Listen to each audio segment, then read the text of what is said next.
So Kima Shadis, you can just walk in and order all your chicken parts wholesale and even enjoy retail. It's at AC Shillingford. All chicken parts available that you can afford.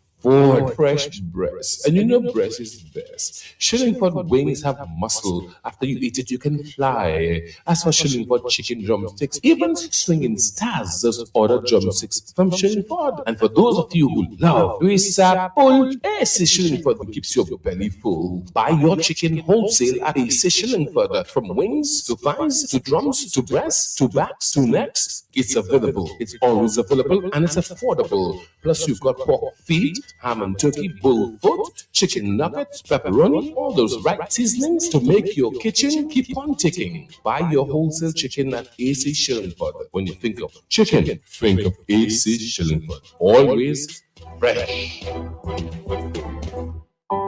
Looking for a quiet, relaxing place to stay? Call Porter's Place Guest House. Leaving the office late and need somewhere close to town? Call Porter's Place Guest House. Have business clients coming in and need accommodation? Call Porter's Place Guest House. Looking for group accommodation? Call Porter's Place Guest House. Located at 37 Goodwill Road in Portersville, upstairs ACS Supermarket. Enjoy our semi-self-contained rooms with private washroom, bathroom, Wi-Fi, air condition, cable network, mini refrigerator, all in a non-smoking environment. Call or WhatsApp at 1767-275-1899 or email us at info@portersplaceguesthouse.com to make your reservations. Porter's Place, your home away from home. Fit for a king, a queen, and all their royal subjects.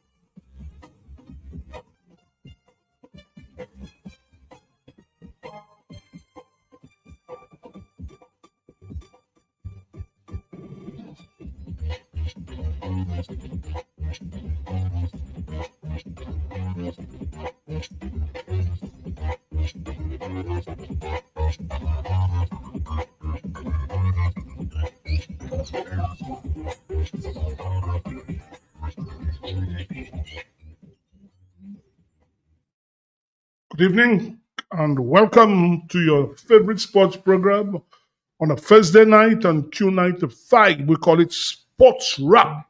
I'm Lockhart Sebastian and with me is Ron Lander. And we should have Dr. Fountain and Lobby probably join us soon. As usual, we have a nice program for you tonight. We're going to be speaking to Brendan Williams, the president of the Athletics Association. We also have, we're hoping Glenn Etienne could join us in studio to talk about the football season. As most people know, the football season is over. We also have David Johnson joining us to talk about the T10 that's going on at the park, as well as the Windward Islands under 15 tournament, where our boys are in St. Lucia taking part. In fact, the tournament finishes in Saturday, 2 days' time. So the guys should be back on Sunday. So David will tell us everything that's happening about that tournament. So tonight, ready, and next week, we want to alert listeners. We're going to have that probably be our final program for the year. We're going to have our quiz and we'll be offering prizes. So we have everybody will be listening and sharpening up their brain so they can answer all the questions next week when we have our final program for the night, for the year, sorry. That is next week, Thursday. So that is what we're going to have for you. Ronald, you want to say something? No? Okay. Yeah, so that's the program. Tonight, as I said, we haven't seen Dr. Fountain yet and Lobby. We don't know what's happening, but they should join us, as I say. And we have this program. We're sending one today, Ronald. Maybe you could make mention of the persons who would be submitting prizes for. Oh, you mean, well, yeah. Del Naji Sports Shop, as everybody knows, Del Naji is close to AC Shillingford there. They will be offering some prizes. We will have Francis Enterprises as well. We will have Suki Enterprises, ACS. We'll be offering prizes for next week quizzes. So I want everybody to pay attention and will be listening. So that will be our program next week, our final program for the year next week. That's all we do at the end of the year, offer prizes, give our listeners, all our fans. By the way, Donald, good night. I know you're always listening. Our lady in Wall House will. Okay. Yeah, Dr. Fontaine is trying to sign in, so he should be with us. Having some difficulty in joining us. So next week, as we say, we'll have this prize giving and well, guys, a lot of action in the place. We're hearing all sorts of things, but hopefully, and I just want to encourage people. There's going to be a peaceful match, as they say, on Monday, where they're asking everybody to come close to the House of Assembly because apparently some bills are going to be passed. And I mean, it's a peaceful thing, and it must be noted that. And we want to urge the police, please, allow people to go about their business in a nice way. There's no need for tear gas and all these things, because what you find in Dominica now, every time you hear about some people trying to fight for their rights, the police think it's some war, and you see guys with all sorts of dressing, all sorts of fatigue and whatever, and trying to provoke you. People protest all over the world. I mean, it's a free society, so people should be allowed to do what they have to do. So we want to urge the police, please, if on Monday people are trying to fight for their rights and make a statement, allow them, as long as they are not breaking the law. Since people are not breaking the law, please try not to get, and because sometimes it depends on the way the police behave, that causes all the problems, you see? So if people are peacefully trying to make a statement, allow them. It's a free society we're supposed to be in, although we know it's really not like that, what's happening in Dominica. So people should be allowed, and I will urge people, as I say, you have the Electoral Reform Committee. I think they have some virtual meeting on Saturday. I don't know how it because a lot of people probably don't have access to the internet, so I don't know how they propose to do that thing. Some maybe be able to join in, so others will not be able to. So I'm just urging people so that they can go on Monday. I think it's 10 o'clock, the house starts. I heard Isaac Baptist telling people how they can get to the House of Assembly to get there. So hopefully it should be interesting on Monday. I don't know if Ronald will be making his presence felt close to the House of Assembly. I'll try and be there myself on Monday. Ronald, I heard that I'm sure you would have heard about they're asking people to come close to the House of Assembly on Monday for this first reading, it is said, of the Electoral Reform Bill. Yes. Mm-hmm. Yes, let's see how it goes. I hope that Dominicans show up in large numbers to deal with this particular matter. This is a very critical matter, but one of my major concerns is the unification of the opposition and how effective that they can be in mobilizing people. I recall earlier this week, Lockhart Sebastian made a submission on Q95 asking for postponement of the UWP convention. Conference, and focus on mobilizing people to come out to support that particular activity, because electoral reform is a very important item for us. We must have a fair means of electing a government. The situation where people can stay away for how many years, not resident in Dominica, and still are on the electoral list, that is unacceptable. The situation where a government can spend how much money they want to promote and bring in people to vote, that's unacceptable. And the worst thing about all that, I remember one of my mentors, Julius Timothy, is that a man trying to hold on to a job that he cannot do. You cannot do the job. Look at the state of Dominica. You cannot do the job, but you want to hold on to the job. And this is very, very critical. We need to have a very, very fair way of selecting the government, of selecting the persons that manage Dominica. Yeah, well, Ronald, in fact, I was saying to somebody, to me, the electoral reform, to me right now, is more important than UWP having a delegates conference, because to me, it could even be redundant, because it depends on, let us suppose Monday, all three readings are done, the thing becomes law, And that's why I'm saying that is very important. The delegates' conference could be held anytime. UWP is a properly constituted party, the Democratic Party. They can have it at any time. But that's a matter for the big players in UWP. But as I said, that's very important because it depends. And in fact, I heard people saying that they don't even know what's in the bill. And now you're hearing another story that some people had the bill long time. So you're wondering if people got it long time, why it is that they didn't say anything to people out there, to people like you and I. Because I was a bit surprised when I'm hearing that some people got the notice long time and people never said anything. So that's very surprising because, whether it's senator, you represent people. There are what? How many people in 4 or 5 people now who represent the opposition in parliament? So at least they could let the people, if in fact it is said, I heard they say they got it since November. So I find that very, very strange that they could have had it and said nothing to people. So we don't know. We don't know at all. But you got a very critical situation now in Dominica where you don't have a leader of the opposition in parliament. This is very critical because it's a requirement of the Constitution. Mm-hmm. So we need to deal with all those things. We need to get to normalize a lot of situations in Dominica to get Dominica properly functional again. Because Dominica is dysfunctional. You move around, you see our roads, you see our sidewalks, you see how many dilapidated buildings, you see no lack of production in the country. We need to do something about that because we're going to get worse and worse. And I hope we don't descend to another Haiti in the region. Well, that'd be sad because the state Haiti is now, nobody really wants to live up there. Even Haitians now, they're looking to disappear because Haiti is in a critical stage. What's his name? Barbecue seem to be really having some real barbecue down there, that guy. And the guy seem to be well armed. If you can be shooting at planes, it tells me you have sophisticated weapons. You have that. So we have a caller. Let's take the caller. Yes, Ibo, good afternoon to everyone. Good night. Good night, Mm-hmm. You remember young Assad said he didn't want opposition leader? Yes, that's true.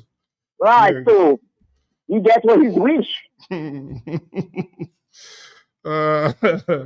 Yeah, but Ronald, you made an important point because the Constitution said there shall. So shall means must, right? There shall be an opposition leader, and we have none. So the guy feel in control. They can sneak in things in darkness when nobody knows. For instance, this thing, most people would not have known that they were going to read that bill on Monday. Even the people who are on the commission themselves had no idea that was going to take place. And guy feel he can sneak in things and it will pass. And because he feels that everybody's out there quiet, I can do what I want. Nobody will challenge me. I have the law enforcement in my back pocket, so they can do as I please. So that's what's happening in Dominica. Huh? It's grossly unfortunate because the parliament meets at the will of the prime minister. And it's not necessary for the parliament to meet before Christmas. If we've got critical things to do and discuss, let's circulate it. Let's discuss it. Let's bring the better minds together, the best minds together. Let's discuss it. And whatever decision we make, let's ensure it's the best decision for Dominica. This building, as I say, any government in power will do things to suit them.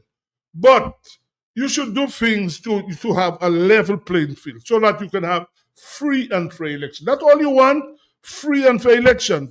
Have campaign reform. People have access to the national radio station. It cannot be one party with so much money. They can buy people, they can do whatever they want, and the other side has nothing. We have a caller. Let's take the caller. Good evening. Hello?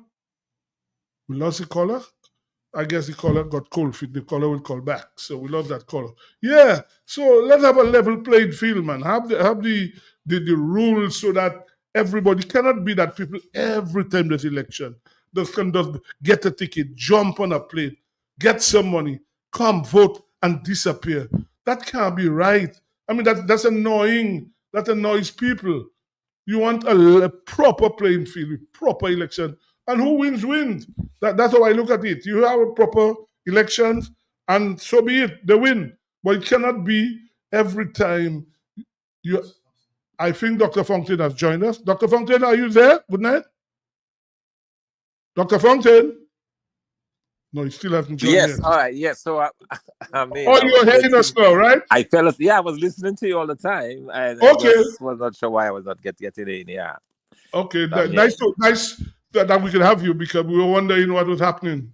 But at least you are on. So Yes. yeah. We order. Okay, hold on. We have a caller. Good evening, caller.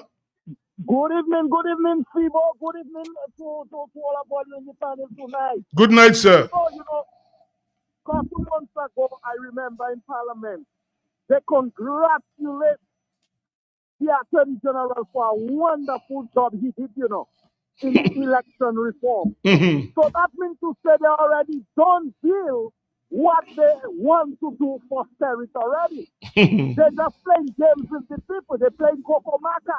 I am saying I blame the liquor opposition we have in Parliament. They're saucy. People, when we talk about Sterrit supposed to give us the document, they are part of it too. They are part of the government. They are elected officials. Mhm. And they have a right, the responsibility to look after the affairs of the people. Mhm. And they have a right to bring the message across to us. On the outside, that's a total failure by these people. They really love the system, knowing Dominica are waiting to hear how that thing going. God bless Dominica. Thank you. Well, like I say, if it is a fact that they had this bill and they said nothing to people, that's so wrong. I mean, you cannot have information like that, and the people out there don't know. So we don't know what is the truth. We're hearing that nobody in the opposition, the people who are in Parliament now, have come to deny it. So we are left to believe it's true. Dr. Fountain, are you still there? Yes, I am. Yeah, we were just saying about. Well, I was urging people on Monday peacefully that there has been a call for people to come to the House of Parliament for this bill that's going to be read or whatever it is. So we're just urging people to come. It's a peaceful thing. Nobody looking to fight war. And I'm urging the police to allow people to protest peacefully. That's what I would think, Dr. Fountain. Yeah, no, absolutely. I certainly would like to join in that call. I think it's a good thing to do. People have to show their dissent. Absolutely, and we certainly encourage everybody who can to make it to the Parliament building on Monday. And I think the caution to the police is also a good one, because we've seen, and as you said earlier, the police sometimes they're the ones that rile up the people, and there is no need for any kind of adverse action against the people. It's a peaceful march, and it is according to the Constitution of Dominica, which allows for the freedom of expression. People should be allowed to express dissent. And so, yeah, it's a good call to make, and I hope the people of Dominica come out in your numbers. Well, people can't stay at home now. This is the opportunity for people to come and show that they're disgusted with what they want that's going on. Because it doesn't make sense that people keep calling on the radio. You call them out, they don't come, and then when things happen, they blame other people. This is the time now where people must come and show their disgust with what is going on in Dominica. It's a lot wrong. Soon people will be at night horning people. Come and collect your and guys, will you have a piece of paper saying who must get harmed, who must get taken? That's what you're going to see soon. Maybe by next week that will be happening. So all these kind of things that are going on in place. So there's an urgent call. People must assemble, get to the Parliament. As I say, we don't expect the police to misbehave. Allow the people to express their way. I mean, how I say it's a free country. People are free as long as they don't break the law. That's all you want. People don't break the law. They are peaceful. Let's allow the people to exhale, honestly, in this place. But the matter adjusting, amending the electoral laws, I was of the impression that the Electoral Commission would have had the information prior to any submission to Parliament. Mm-hmm. So the electoral commissioners, what's really happening? Did you receive any information that you can share with us? The other members of the opposition, did you receive any information that you can share with us? You got members from Salisbury, you got members from Marigot. Did you receive any information that you can share with Dominicans before the matter is brought to Parliament? Because that's a very critical matter. Mm-hmm. It's very, very critical. And it is going to determine the direction that we go in Dominica. And I'm very It scared. is. I'm very scared, given my training and my experience, the direction that Dominica is going. We are deteriorating. We are deteriorating, and we need to do something to get something done in Dominica. Let's take this caller. Yes. Good evening. Hold on. Dr. Fong said, hold on a minute. Good night. Good evening, Sibo. Good evening, Lana. How are you? How are you, my dear? Yeah, I'm there. I listened to Matt today. Mr. James said they had the government send it back to them and that they had to look at it, right? And do what they have to do. I heard Mr. James said they did what they have to do, whatever they had to fix. And they sent it back. Mr. James said it hasn't come back. He said that member of the commission said he hasn't seen it, it hasn't come back. So they themselves don't know what it is. He and Mr. Schilling, but it hasn't come back to them. Yeah. I heard a member of the opposition saying he got it. Right, true, that's true. He got it, and apparently when Matt was asking, he said, well, he showed it to, I suppose, his people, you understand, or whatever. But he got it. Okay? Good evening. Yeah, Dr. Fong said you were about to say something, yeah. Yes, I was going to say that as soon as I heard it, as I saw the announcement made, I reached out to Mr. Schillingford asking about whether or not he had seen the legislation. And I subsequently went online and got some legislation that was published back in May. And that appears to be the draft that is before Parliament. It's on the government website as draft, but that was actually published since in May, and that's the one I am assuming, still not sure, but I'm assuming that's the one that is going to go forward in Parliament. So that's got the amendments the commissioner proposed then? Apparently not. This would be the one that came out very early. From my quick reading of it, it appears to be the one that we first saw without any significant changes to it. Hold that for. Let's take this caller. Good evening. Yes, good evening. Fasting. Quick. I was listening a little on Q95. We were right on Q. That's where we get the information. And I was listening to Hillary and Wayne James, and they were saying that the paper that they had is the paper that they got before, and they had to put whatever they wanted to put into it so the government can rearrange that paper that they have here at this moment. So they was waiting to get a response from what they have changed and what they recommend the government to do. But the government have not bring back anything to them, so they don't know what they are going to take to the high authority in the heads of parliament to do what they want to do. But in closing, just let me see. Mr. Skerrit, I have been calling on you for the longest while to have a family reunion. Mr. Skerrit, you mean to tell me that is what you are giving us for Christmas, because there's not much turkey and ham to give like before by containers anymore. Mr. Skerrit, I am telling you, please, do not light fire in the country, please. That is what they call it, intimidation and discrimination. Well, to use a patois language, ikagonga demon. Thank you, caller. All right. Yeah. All right. But Dr. Fontaine, what I would like to say But then, before you go to that, and Dr. Fontaine made mention of that the elected member from Marigot, Mr. Charles, seemed to have suggested that he had seen a recent document, and he went on to say he discussed it with his father and with other close associates. I would trust that he would have discussed that same matter with Senator Paris. And by now, Senator Paris should be in a position to inform the populace in Dominica as to exactly what's happening. People need information. We need critical information on this matter.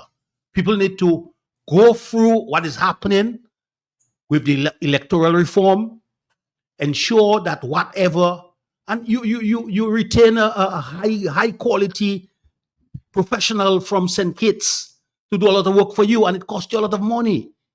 So we need to ensure that the proper information is contained in the legislation to ensure that as we go forward in Dominica, that in a very fair and transparent way, we elect a proper government. You know, but Dr. Fontaine, you made the point that this thing since sometime in May. So what's the point if you have a commission and they're making submission? In fact, I heard one of them say it was how many pages submission, and the government doesn't accept it at all. So what's the point then of having a commission? No, as I said, I am not sure if that's the one that is before Parliament, but that's the one I got on the government's website. Is the draft legislation the same way it is mentioned in the papers for Parliament is the same way it is described on the government's website, and it is there. Because nobody can really trust these people, Dr. Franklin. You never know, they could have all 3 readings in one day. That can happen, right? But interestingly enough, I noticed that they took pains to indicate that this is only the first reading. And it begs the question, why do the first reading so hurriedly before Christmas? It's a good question to ask. Right in the middle of Christmas, was the rush? Without being clear to the Dominican public what is there. But it is interesting that members of the opposition had this legislation, but that was kept quiet. That was kept quiet. That is shocking, Dr. Fontaine. That should happen. That people should have that information and not reveal, tell people what's going on. I mean, that is very, very shocking. Hold on, we have a caller. Hold on 1 minute. Good evening.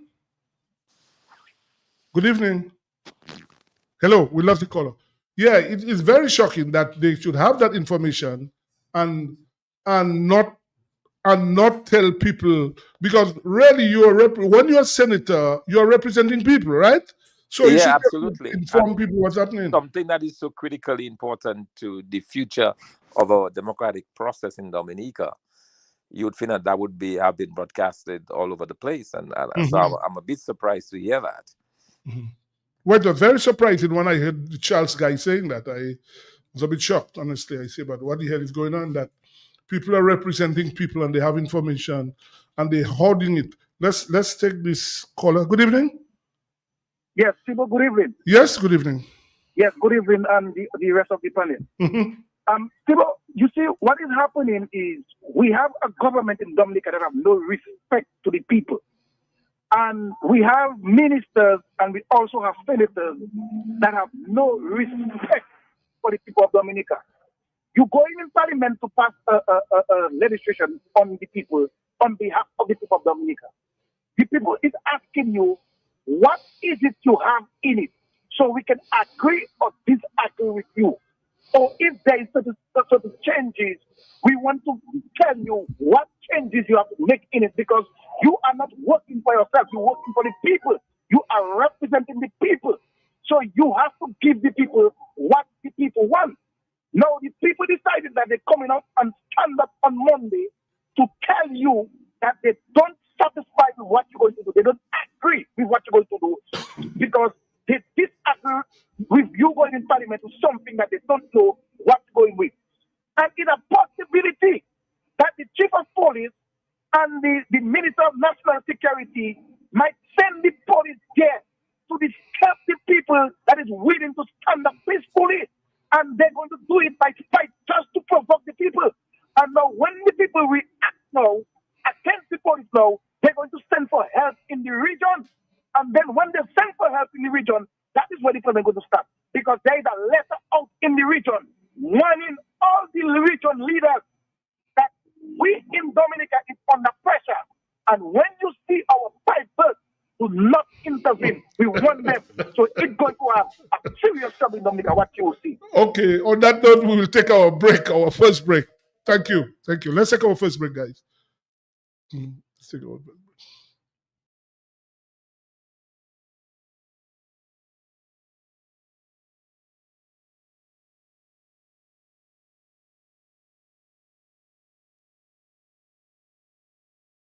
Thomas Enterprise in Portsmouth, your suppliers of building materials and hardware products. Over 20 years experience in the business. Rudolph Thomas has lumber and plywood, Portland and tile cement, steel rods, galvanized and fenced pipe, and Rudolph Thomas can meet all your wire needs. Galvanized roofing sheets, doors, windows, toilet sets, face basins, and bidets. PVC piping, fittings, and lattice. Check out Rudolph Thomas for ceramic and vinyl floor and wall tiles, nails, nuts and bolts, paint and painting supplies. And check out their line of electrical and hand tools. And Rudolph Thomas is your one-stop shop for hard-to-find items like fiberglass mat and fiberglass resin and welding rods. Go now to Rudolph Thomas on 1240 Bay Street in Portsmouth.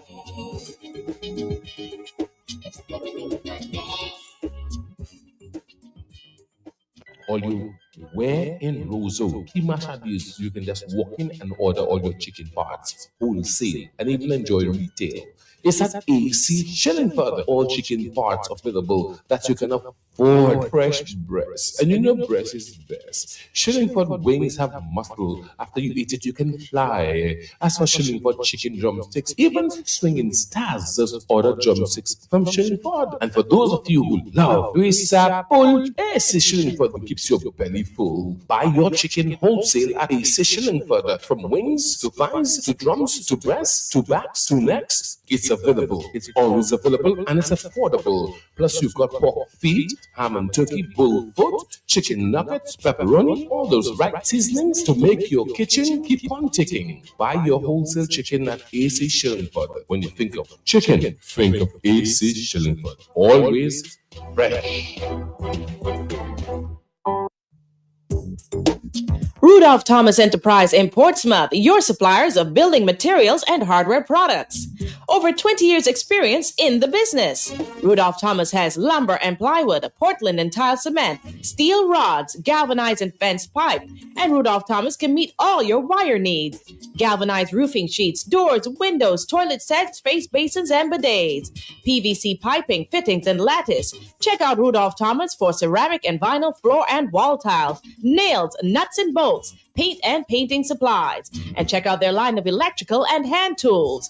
And Rudolph Thomas is your one-stop shop for hard-to-find items like fiberglass mat and fiberglass resin and welding rods. Go now to Rudolph Thomas on 1240 Bay Street in Portsmouth.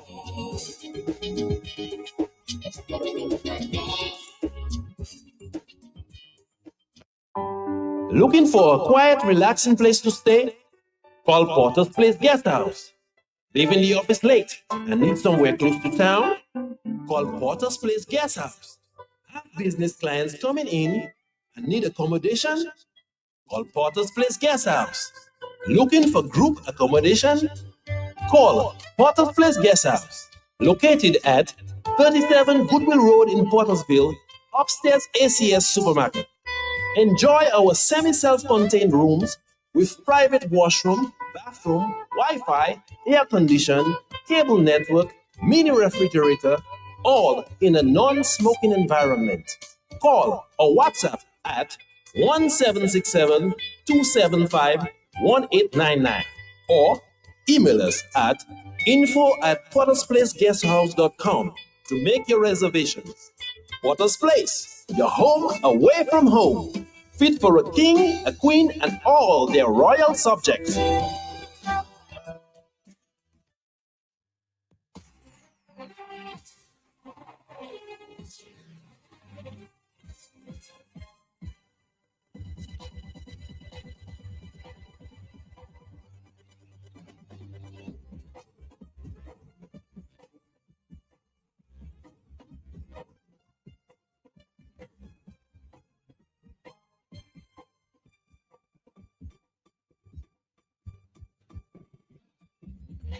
Yes, we are back. And on the line with us is the president of the Athletics Association, Mr. Brendan Williams. Good night, sir.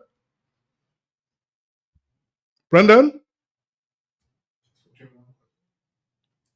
Brendan, are you there? We seem to have lost him. Yeah, Yes. we're trying to get him. We try to get Brendan again, but let me quickly commend our sponsors, Rudolph Thomas and Sons and AC Shillingford, for sponsoring the Sports Wrap program. We encourage our fans and friends to patronize those two businesses, because if it was not for those two businesses, we would have not been on the air. And we need to commend them. They've been there from inception. And please, let's give them the critical support that they rightly deserve.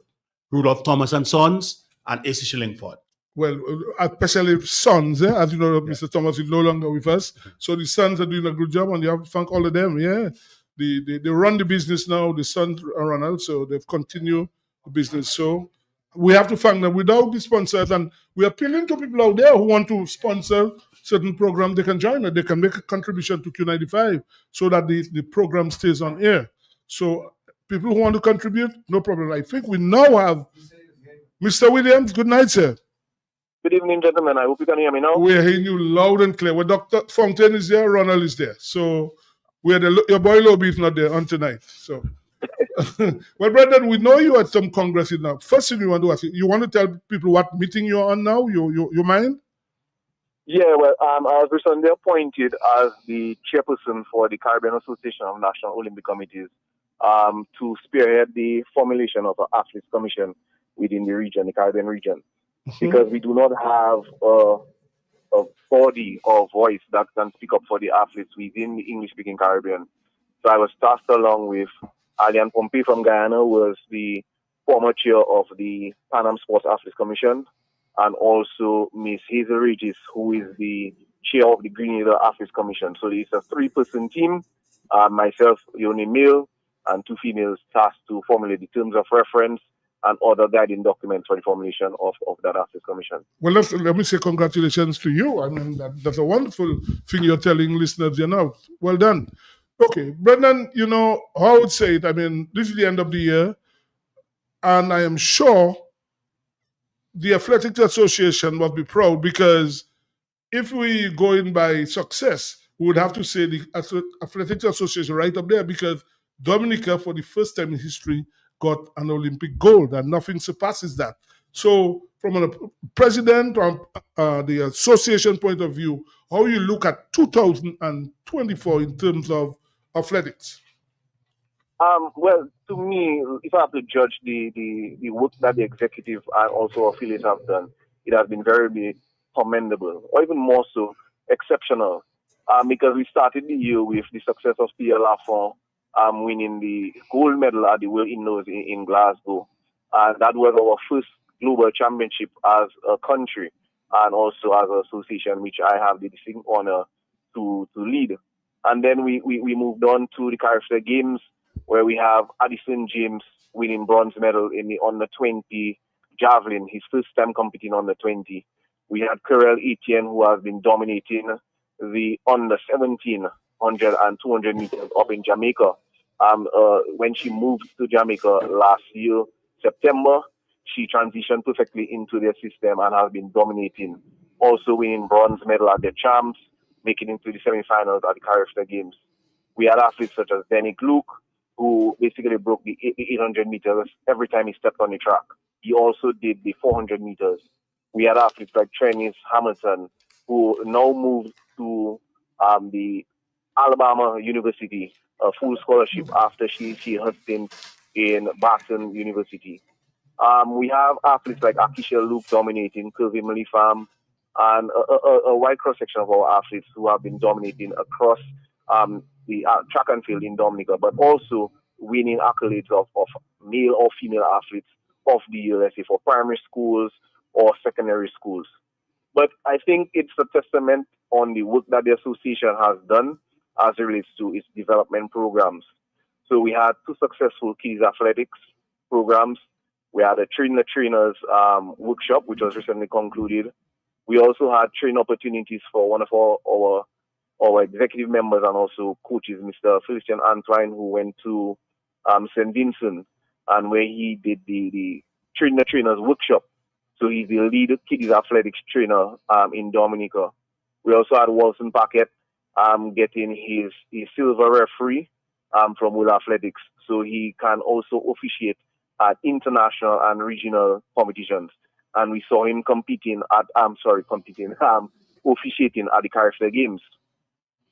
So We also got a grant funding from the IOC through the Dominica Olympic Committee, and we became the first national association to receive that funding in excess of 30,000 US. And that project is the development of national sporting structures. And what we decided to do is to think strategically. How do we plan for the next 10 years? Not only thinking of the success of our athletes now, but thinking long term.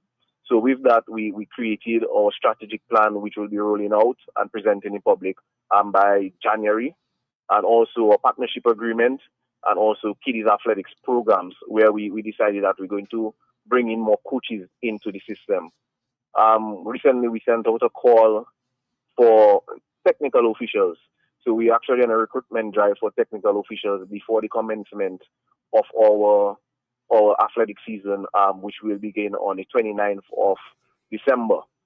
So what we're trying to do is just build capacity and to bring a better product of athletics in Dominica, because we know we are competing amongst other sports such as football, basketball, cricket, netball. So we're trying to establish ourselves as the number one sport in Dominica, not only because we have, a gold medalist, but because of, the opportunities that lies within the sport of athletics. Ambassador Fiala for had a medical procedure early on this year. What is the status at this point in time? She resumed training, so she actually started jumping, light jumping for her training. So that much I can say. As it relates to, the success of the surgery or not, all we have spoken about it, and she said she has recovered, very good. So I know she's back in training. Dr. Fontaine, do you have any question for Brendan? Yes, sure. Brendan, congratulations again on on a very good year, and also on your strategic planning, looking forward to next year. In that regard, what can we expect? What is the big competition should we be looking forward to from the association for next year? Okay, so next year we have the World Indoor Championships. So because of COVID, the World Indoors were scheduled to be in Nanjing in 2020, but then they rescheduled. So we have in 2 World Indoors back to back. So 2024, 2025. We also have World Outdoor Championships. What month next year, the Indoors? March. It's going to be the 21st of March, 21st to 24th of March. Okay. And that's going to be in Nanjing, China. Mm-hmm. Then we have World Outdoor Championships, which is going to be held in Japan. Mm-hmm. And that's going to be in September. Mm-hmm. We have Carifta, which is going to be held in Trinidad and Tobago during the Easter holidays. Mm-hmm. We have the CAC Age Group Championships, which is going to be held in July. And we also have the NACAC Open Championships, which is going to be held in July. Some of the NACAC and the CAC, the countries where it's going to be hosted is to be confirmed. So I cannot give a country as yet where it's going to be hosted. You have a follow-up, Dr. Fontaine? Yes, sure. I wanted to ask in terms, that is great. There's lots of great competition. And in terms of our participation, what is the anticipation in terms of the kind of athletes we can see at the World Championships for next year? Okay, so for the World Championships, we're looking at it like we know it's a qualification. So far we have TLR who was qualified, but we're also looking at athletes such as Tristan James, Denick Luke, and Trennis Hamilton to be part of that team based on the trajectory they're currently showing for qualification. Okay, President Williams. Well, that's a question I don't really want to put to you, but we are in December. The year starts in a few weeks' time. Will we see a track next year? I really don't want to put you under pressure with that, but I remember you say every month you discuss with the minister about this thing. But it worked. I think on track so that we can have a track next year. Based on the current position that we're in, yes, I foresee that we have a track next year. Okay, all right. Because time runs so quickly. Because we were told in August that we'll have one next year. We haven't seen anything happening, no work going on the ground. So people will be worried because I think it's about time. But this project, Fia and what's his name spoke about. What's his name? Right. How? Tell us about that. What's going on with that? Okay, so the last Fabian and I spoke. We actually spoke this morning. Mhm. So because of he wanted to be there from the groundbreaking of the project, but he could not come because of family obligations in Morocco. That is where in Netherlands where he resides. Mhm. So he's coming down during the carnival period. So then we're going to commence the groundbreaking to start initiate the project. Okay, well, that's good. But, President Williams, the problem I have with track and field in Dominica, track and field in Jamaica is a bad thing, other places, but we don't get the crowds. Is it that you all not doing a good job of publicizing or marketing your stuff when you have track and field events? Yeah, we do have publicize. We do publicize everything. If you go on our social media, we actually engage media outlets to basically send out all our publications for our events. But as it relates to persons coming out, you would find the parents of the athletes coming out to support, but the general public, no. When we had our last event at Lindo Park, a few persons turned out. That was last weekend. We had a Kiddies Athletics Festival. So we did have persons showing up to support. But like we said, it's a cultural thing in Dominica. A lot of persons go out and support cricket. They go and support football. So that is what we're trying to harness. How do we get more support from the public to come out to support track and field? Because the only time the public are basically ingrained in supporting any sporting activity is when it's in front of their TVs and when it's Olympics, when it's World Championship, and they can identify, oh, it's a Dominican. Yes, let me support a Dominican. But when it comes to leaving their homes to go by the fields, let's say Granby, Portsmouth, or Windsor Park, they don't. So that is what one of our strategic areas. How do we bring out more persons to support, or make it more accessible to them? But Brendan, well, Ronald will tell you at grammar school, maybe Tom's at SME, when we had school sports back in the day, I mean, it was a big, big thing. And you have it now, and you don't see the same student looking in a way that they really want to participate. Don't you all meet with the schools and try to assist and see how they can really get students to come and participate in athletics events? And Mr. Sebastian, that in itself is a whole different topic, because it stems out in, even the teachers going out with the athletes and to escort them, because, you can't just send out kids, especially during school period, to go out. Right. Even if the ministry give them the authorization, some of the persons who are charged to oversee the students don't want to do it. So that, like I said, that is a totally different conversation. For example, I'm known for sure that the sports division is trying to have athletics on a weekend, so that we'll have mass participation, more support. But it comes down to who's going to how should I say, chaperone them when they go out. You mean the students? Yeah, who's going to chaperone the students when persons will say, oh well, that's my Sabbath, and I go to church. That's the only day I get off.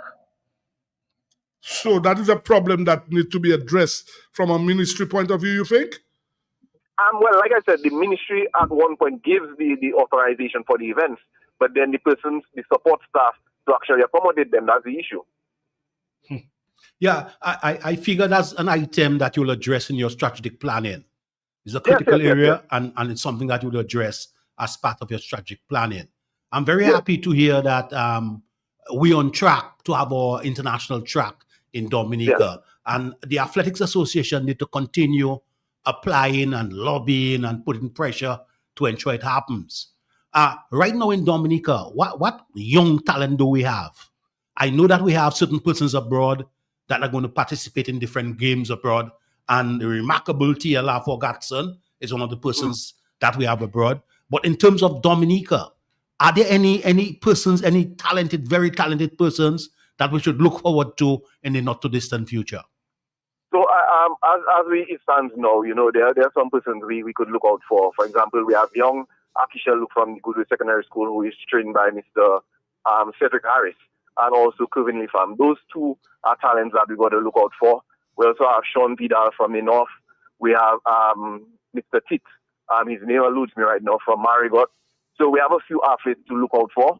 And these athletes, I foresee them being on the character team for 2025 to Trinidad. And, we expect great results from the crop of athletes coming up because, there have been a surge in the amount of athletes participating right now. Because if we look at our last road series, it went up almost by 50% in the amount of persons who participated in the races. And the road races are not races persons generally come out to run. But we have seen an increase in those numbers from, let's say, 60 to all over 120, 140 athletes coming out to run. Let me ask you, Brendan, to have the Carissa Games, you must have an athletics track, right? So the Carissa Games? Yeah. You must have the country, for country to bid for it, they must have an athletics track? They have an athletic stadium, yes. Okay, they have to have, because I wanted to find out, because that's never been held in Dominica, right? No, it's never been held in Dominica. Where is it next year, though? Next year is going to be in Trinidad. Trinidad, okay. Dr. Fontaine, any more questions for Brendan? Dr. Fontaine, have we lost you? Yes, sorry, I was muted. Any more questions for Brendan? Yes, I'm really impressed with the work that has been done by the Athletic Association, knowing the kind of hurdles, the kind of difficulties that has to be overcome. So I'm quite pleased to see that the kind of effort, and I want to congratulate him as well. He mentioned the fact that they were able to secure some funding from the IOC to be able to help in their own development. But I wanted to ask about the track and field within the school system and whether he's satisfied that enough is being done within the schools to get that level of interest and to generate that level of interest in track and field. Am I satisfied? A lot more can be done. I think that would be the best answer I could give. A lot more can be done as it relates to just having more qualified persons within the school system to identify talent and train the talent that we have. So a lot more. As recent as last night, the Athletics Association in conjunction with the coaches committee, we had a meeting, and that was one of the cries that I have. How can we bring in 10 new coaches? I'm not asking for 20, but how can we bring in 10 new coaches into the fold to actually train our athletes? Because we have coaches, yes, they are there, but they need the support, they need innovation, they need new techniques to bring our athletes to the next level. But like I said, within the school system, the school structure, no, a lot more can be done. And we are there to support by basically delivering training programs for coaches and guiding them so that, we can have a better athletics product in Dominica. So is there currently like an annual inter-schools competition that we used to have in the past and also on the regional level? Yes, there are two in Dominica. There's one held between March, April, that's the secondary schools meet. So in Motag is the under 20s, and then we have the primary schools in October, and also the secondary schools in October, which caters for the under 14, under 16, under 19, and the primary schools is the under 9 and under 11, subject to correction for the ages for the primary schools in October. Brendan, gone on the days when, well, I'm sure you were an athlete yourself, you had the Olympians Club, you had whatever. Do we have clubs now in Dominica, athletic clubs?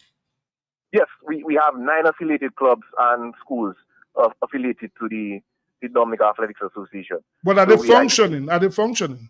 Yes, they are functioning. So I must commend another one that has re-emerged, the Aspirers Athletics Club in Portsmouth. And to date, they started off early on in the year, and to date they have 50 athletes on any club now. So who is behind that? Is it Andy Burkhardt? No, well, Andy Burkhardt is supporting the club, but we have Mr. Nabi Wallace. Also, Nabi Wallace is back in Dominica? Yes, sir. Okay, well, I didn't know. How long now? Like I said, about 8 months, 8 to 9 months. Okay. So is he teaching? Is he back? I remember he used to teach. Does he teach anymore? I'm not sure what he does as employment, but I know that he's coach of the athletics club. Okay, well, that's good. I remember back in the day he used to be. Well, and obviously Andy was a guy who worked in the sports division, so I know he's interested in that as well. So at least it's good to know that you have another club back in circulation. It would be very useful, Brendan, if you could name some of the other coaches involved and give them the accolades. Oh, yes. Oh yes, I can do that for sure. I must commend Mr. Gordon Dorset for the exceptional work he's doing in the Westmore Rangers Athletics Club. They train out of Londonderry as well as Smith Telemac. We have Mr. Cedric Harris, who trains out of Roseau with the Pioneers Athletics Club. We have Mr. Walson Paquette and Philton Antwine, who trains out of Grand Bay with the Asians Athletics Club. Like I said, Mr. Nabi Wallace, who works with the Aspires Club up in Portsmouth. Joel Hamilton, Dominica Grammar School. Sir Charles with the Striders Athletics Club out of the Roseau. He trains with the athletes out there. We have the Kalinago Eagles, where we have Miss Kalia Daru and her team doing an exceptional job with the young Kalinagos up there. So these are some of our coaches who have been doing an exceptional job this year for us, producing some of the talents that we have. Brendan, Right. it's interesting that you say that, because not only this year, but the names that you mentioned, these are guys I worked with in the 1980s. So you're talking about almost 40 years of dedicated service. Smith Telemac and, with Westmore Rangers and Cedric Harris and Godwin Dorset and so on. These are guys who've been at it for close to 40 years. So that is quite commendable. And the longevity is so exceptional, especially with the volunteerism. They do that for free. Exactly. So these are the kind of heroes that we should be, giving awards at, independence celebration. Just saying. Well, Brendan, how I would say it, we want to thank you. We know you have a meeting to go back to. And on behalf of Sport Club, I must say you have always been willing to join us and giving out information there. And I want to thank you very much for that. And I'm hoping that next year we'll have no problem in getting you. You're always willing to join us. I know, as you said today, you were at a meeting, but you still found time to come and join us on the program. And I'm sure I speak for Ronald Land and Dr. Fontaine. I want to say thank you to you and continue doing all what you're doing. How I would say it now, big up to you, my brother. Big up to you. No problem. But before I leave, it would be remiss of me if I don't thank a few persons. Go ahead. For example, Right. I must thank Q95 and all the other media outlets for giving us that voice, just to promote our sport of track and field in Dominica. I also want to thank the Dominica Olympic Committee for the financial support, as well as World Athletics, the International Olympic Committee, and the government of Dominica, who have assisted us financially for the year. And also some of our sponsors, such as J.R. Stephans, Jolly's Pharmacy, Dexia, Springfield Trading, Planned Parenthood. These are the companies who come out, sometimes when we just send a letter, and even if, it's a couple cases of water that they can give, they will give to support us for our Athletics Association. And without them, we may not have had a successful season. So I just want to thank all of them, and also all the affiliates, the coaches, the athletes, and my team, my executive, the young and energetic executive of the Dominica Athletics Association, who make everything possible. Yes, I'm the figurehead of the association, but without a team, you cannot achieve anything. And I must give them their kudos for doing that. Nice. So thank you, my brother. Thanks. If we don't speak to you again before Christmas, have a Merry Christmas, and I hope athletics moves on next year. Thank you so much, man. Thank you. Thank you very much. Yeah. Right, cool. So, guys, let's take a break now. Let's take a break again, please. Right.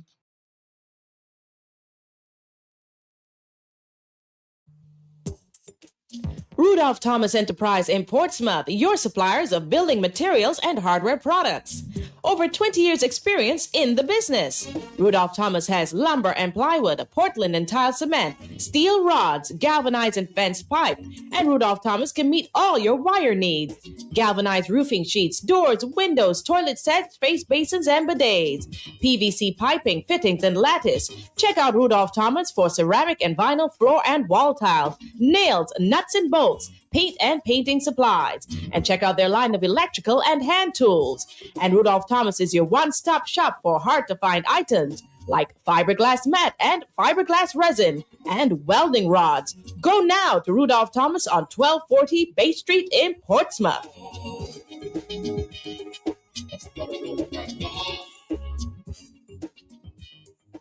All you where in Roseau, Kimashadis, you can just walk in and order all your chicken parts, wholesale, and even enjoy retail. It's at AC Shillingford. All chicken parts available that you can afford.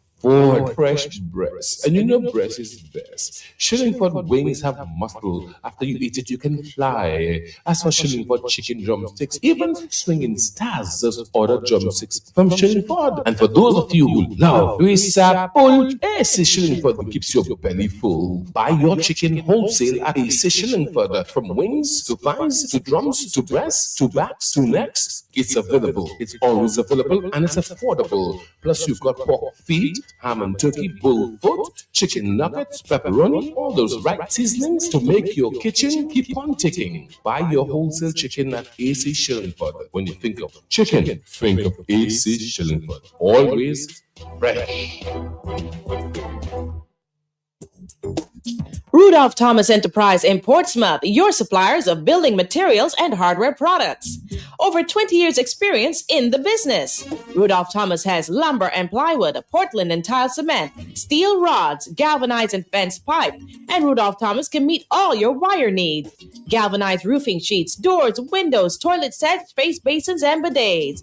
PVC piping, fittings, and lattice. Check out Rudolph Thomas for ceramic and vinyl floor and wall tiles, nails, nuts and bolts, paint and painting supplies. And check out their line of electrical and hand tools.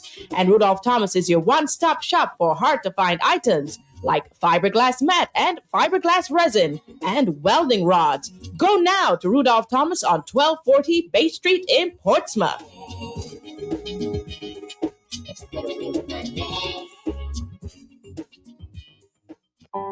Looking for a quiet, relaxing place to stay? Call Porter's Place Guest House. Leaving the office late and need somewhere close to town? Call Porter's Place Guest House. Business clients coming in and need accommodation? Call Porter's Place Guest House. Looking for group accommodation? Call Porter's Place Guest House. Located at 37 Goodwill Road in Portersville, upstairs ACS Supermarket. Enjoy our semi-self-contained rooms with private washroom, bathroom, Wi-Fi, air condition, cable network, mini refrigerator, all in a non-smoking environment. Call or WhatsApp at 1767-275-1899 or email us at info@portersplaceguesthouse.com to make your reservations. Porter's Place, your home away from home. Fit for a king, a queen, and all their royal subjects.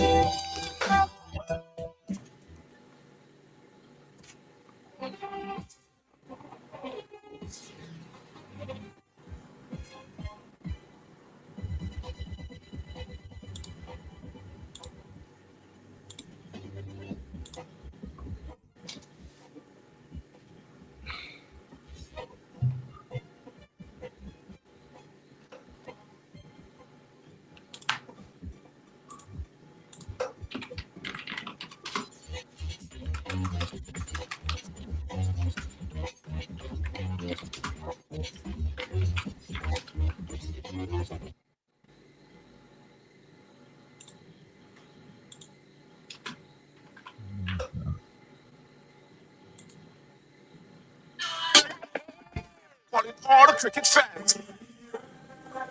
It's back again.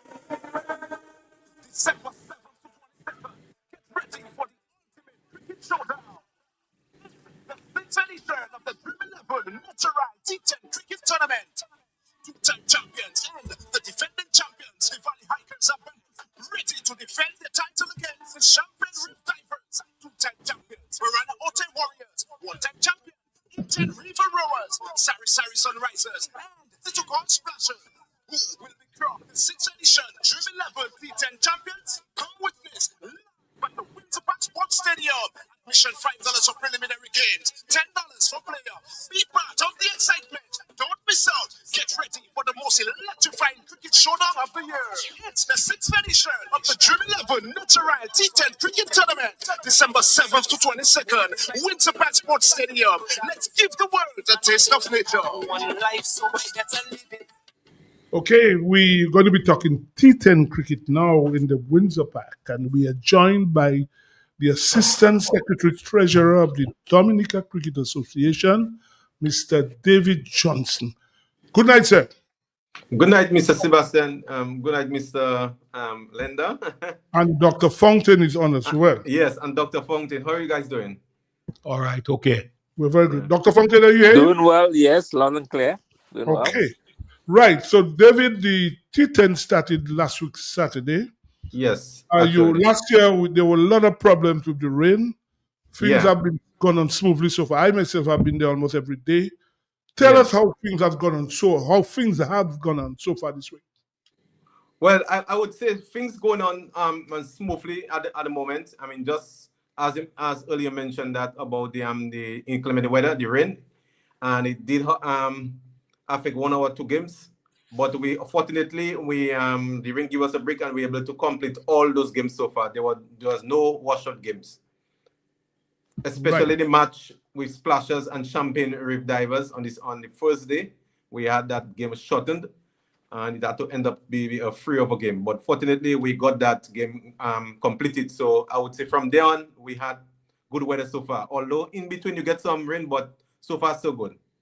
Okay, the 2 matches that we played today, who played today? Tell listeners and how things went today. Well, let us say thank God for the good weather we got today. We had 2 matches today. We had the first match between the Barana Ote Warriors and the Indian River Rowers. And the second match at 2:30, we had the Sari Sari Sunrisers versus the Titugo Splashers. These only matches today? Yes, only matches today. And if you could allow me to go ahead to give the results of course, of the matches. Why not? Go ahead. Yeah. In the first match, we had the Barana Ote Warriors, as I said, Barana Ote Warriors versus Indian River Rowers. We have Indian River Rowers coming out victorious at the end of this match. They won by 5 wickets. One thing I'll say to you, when you give the name of the team, a lot of people out there might know. So, for instance, Indian River Rowers, that's Calvin Hodges' team, right? Yes. Right, so you can mention that so people will know which team certain players are playing for. Okay. We have Calvin Hodges teams. I mean, we know our current test on our test players. And we have the Barana Ote Warriors led by Gian Benjamin. Correct. We don't know Jim Brown, the Cunningham territory.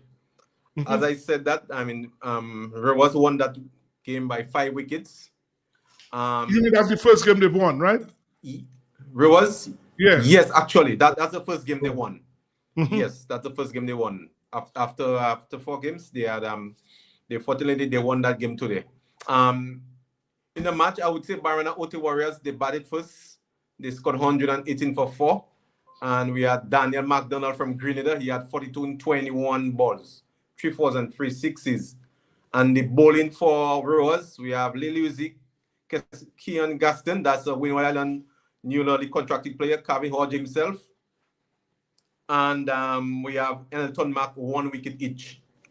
And into bat, we had the Indian River Rowers. They were 42 won the match. They won 19 for 5, and they won that game actually by 5 wickets. But in that innings of Rowers, we had top scoring. We had Calvin Hodge, test player, 13-22. We had Junior Henry from St. Lucia, 45 in 17, and we had Keon Gaston from St. Lucia also, 21 in 9. So Rowers won that game by actually 5 wickets. In the second match, we had a tightly contested match between the Sunrisers and Splashers.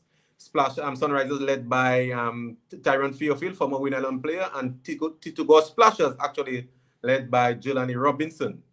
In that match, we had Sunrisers batting first. They only could score 89 for 5 in their allotted 10 overs. We had Rick James, 29 in 15 balls, and we had Kyron Phillip, national player, 21 in 15 balls. And the bowling for Splashers, we had Delaney Alexander, another national left-arm spinner, orthodox spinner. We had 2 overs, national player. He had 2 overs, 3 for 14. Into bat, actually that game come down to the wire. We had Titugo Splashers fortunately winning that game actually by 8 wickets. At the end of the game, they were 91 for 2, and they won that game in 9.4 overs. We had scores Lex Mago, 27-26. We had Jelani Robinson, the captain, 20-22. And we had Dylan Douglas from St. Vincent, another Windward Island player, 33 in 10 balls with three fours and 3 sixes. So we have Tikoka Splashers won the game by 8 wickets. Let me ask you, has any team gone undefeated so far in the tournament? Yeah, we have fortunately that the Champion Reef Divers continue their good run of form in the tournament since the first edition. They had 4 wins out of 4 matches. So people like home play for that team. In the team that has gone undefeated, who are the players? Name some of the players playing for that team. Yeah, okay. I can name a few of the overseas players. We have from that. Okay, we have from Barbados. We have, I'm not too sure if you're from the other team, Marlon Welcome Goodman from Barbados. We had Cheyenne Bradford. I think he is a first-class player from Barbados. Cheyenne is actually Cheyenne Bradford, actually, sorry. Yeah. And we have Russian Primus, actually, on that team from Barbados. And locally, we have the likes of Brian Joseph. And we have Joel Dura, young under-19 player. Isn't Stephen Pascal the captain of that team? Stephen Pascal, yeah, I'm coming to Stephen Pascal. I mean, we had Stephen Pascal as the captain, actually. Right, that's why I asked. From that team, yes. I just trying to pick out our natural players that's going down the list there. So I'm just giving out the current players, especially the national players, would represent on that team, especially. But so far, so good in the season for them. Have you? Can you mention any really outstanding? I mean, I think somebody made the high score ever in that T10 tournament. You care to speak about that? Yes. That match was okay. Let me just kind of pick out that game there. There was a high. I think there was okay. Is it Russian Williams? Is it that he made the high score? Just trying to help you. I mean, Shane Bradford of Champion Reef Divers, actually. Oh, he has the highest score. 95. Yeah, 95 in 47 balls with 9 fours and 8 sixes. Okay. So Yes. against whom he made that score? He made it the Valley Hikers. Actually, he and Stephen Pascal had a partnership of 147 with a loss in 10 overs in that match. Wow. Yeah. It's really some good hitting in that match there. Yeah. What are the current standings? Well, as I mentioned earlier, in terms of the Champion Reef Divers, they're currently on the top of the points table with 4 wins out of 4 with 8 points, and we have the Titugo Splashers followed with 5 matches, 4 wins, 1 loss with 8 points, and followed by the Barrington Warriors, 4 matches, 2 wins, and 2 losses with 4 points. So, but you have 6 teams. You have the rest of the standings? Yeah, the rest of the team followed by with Hikers on 2 points. Indian River was on 2 points out of 4 matches. And Sari Sunrisers 2 points from 5 matches. Valley actually 2 points also from 4 matches. But Valley Hikers, Rowers, and Sunrisers are on the same points, but due to net run rate, Valley Hikers are the better net run rate over Rowers and Sunrisers, already on 2 points each, but net run rate could come into play, and the head of Rowers and Sunrisers. Yeah, Robinson had a finger injury in St. Vincent, and he had to come back home. I'm very happy that you said that he's participating full-time in the T10. How is he doing generally? And also Tyson, how is Tyson doing generally in the T10? Well, I could safely say that Mr. Robinson hasn't had the best of season. He cannot point out the individual scores, but he had a better season so far. But his team doing well so far. As I could tell you, they're second on the points table, but his team been doing good so far. But he having a better start. I know in the past he had some good scores and some good runs scored in a couple of the first 3-4 editions. But currently, as we speak, he don't have really the best of the start.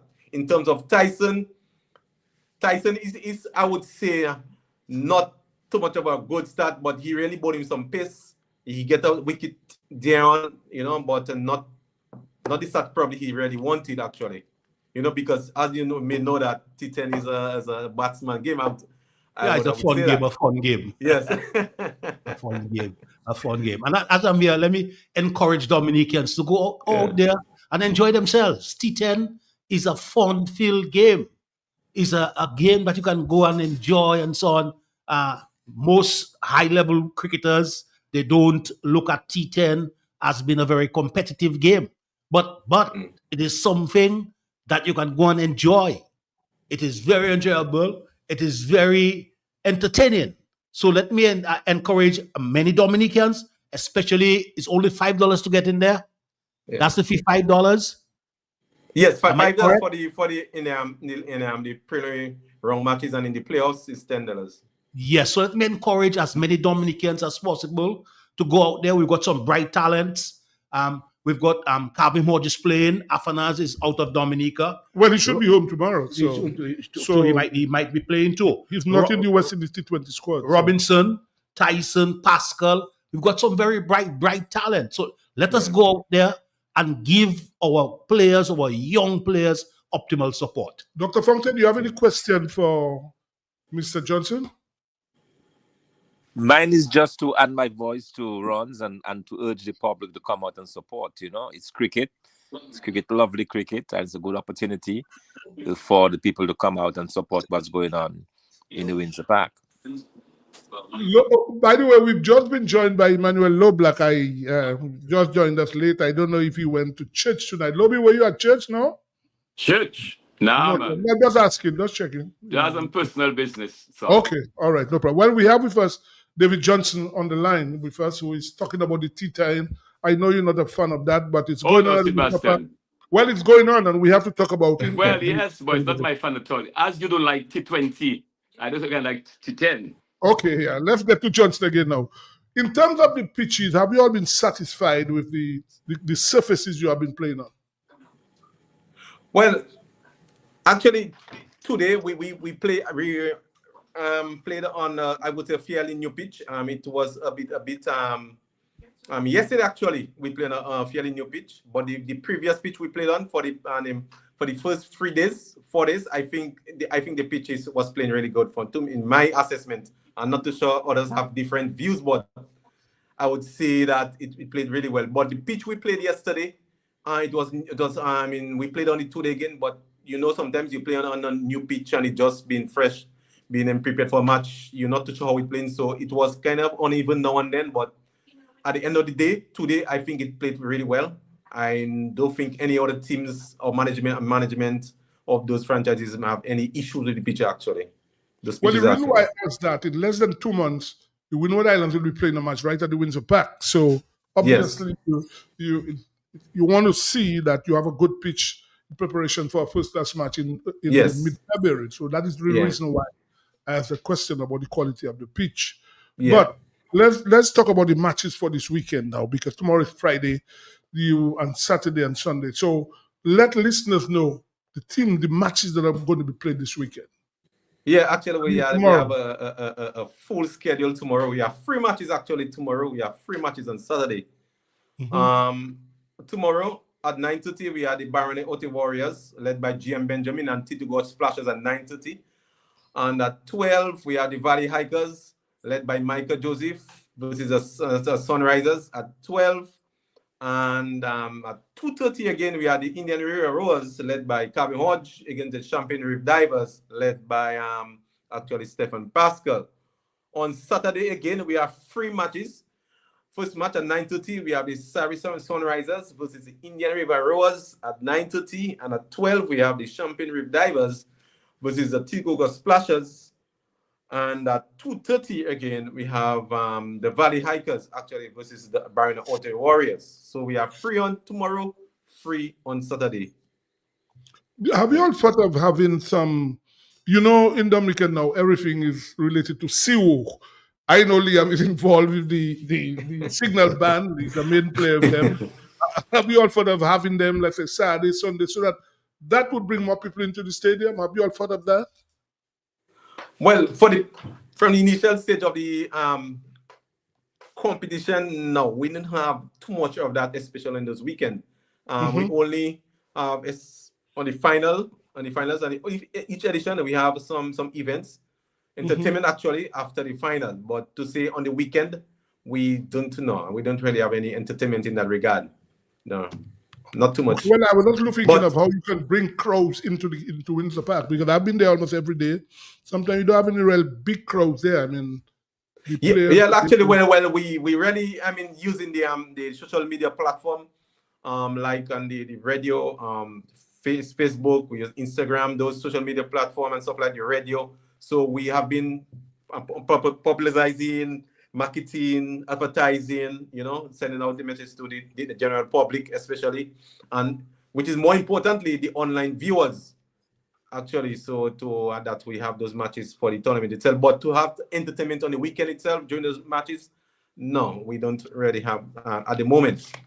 But for the finals, how can people get the link for the matches? I mean, I know that. How can people get it? People out there, how can they get the link for the matches? If they want to stay home, use their phone and watch the game at the Windsor Park, how can people get the link? Well, they can go on the Facebook, and they could search for Vibrant TV or the Dominica Cricket Association Facebook page. They will actually get the match live playing on those both. As I mentioned, Vibrant TV. Repeat that again. Do it slowly so that people all over can watch the game. So repeat slowly how people can stay at their home, use their phone or whatever the device they have to watch the game. Go slowly and tell people how they can do it. Okay. Number one, on the Dominica Cricket Association Facebook page, we normally carry the game live on Dominica Cricket Association Facebook page, and also on the Vibrant TV Facebook page. They could also follow the game live on Vibrant TV, VIBEAN TV, on the Facebook page.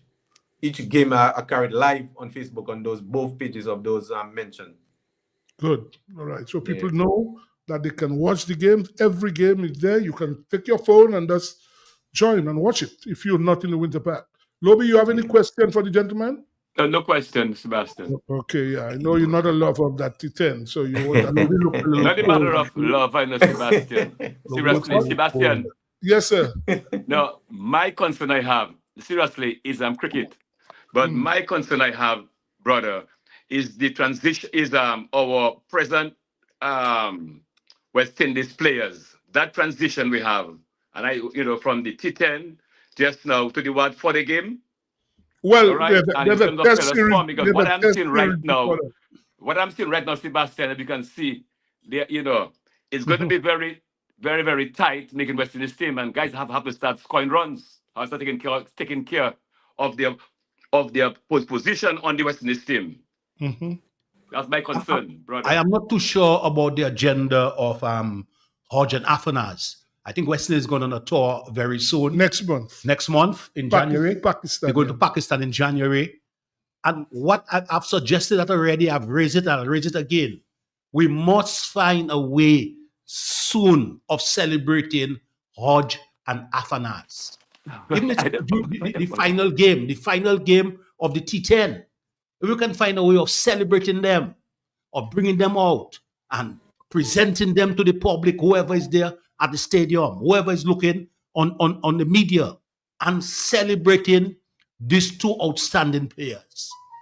Additionally, the Cricket Association has to see how it can get some technical support for those two players, because those two players are making the same errors over and over again.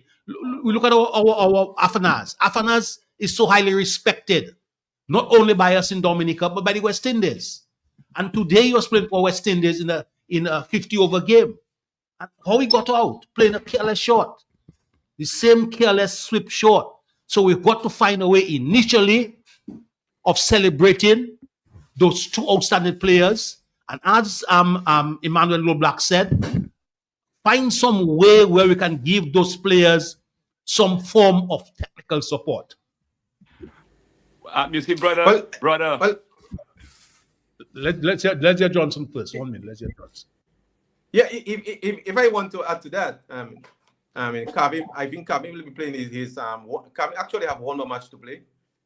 Due to the fact that he has to go and do some preparation for the upcoming tour for Pakistan, possibility that Alec also maybe play about 1 or 2 matches, most likely, because they don't want to play much of that because they have to a lot of preparation to do prior to the tour of Pakistan.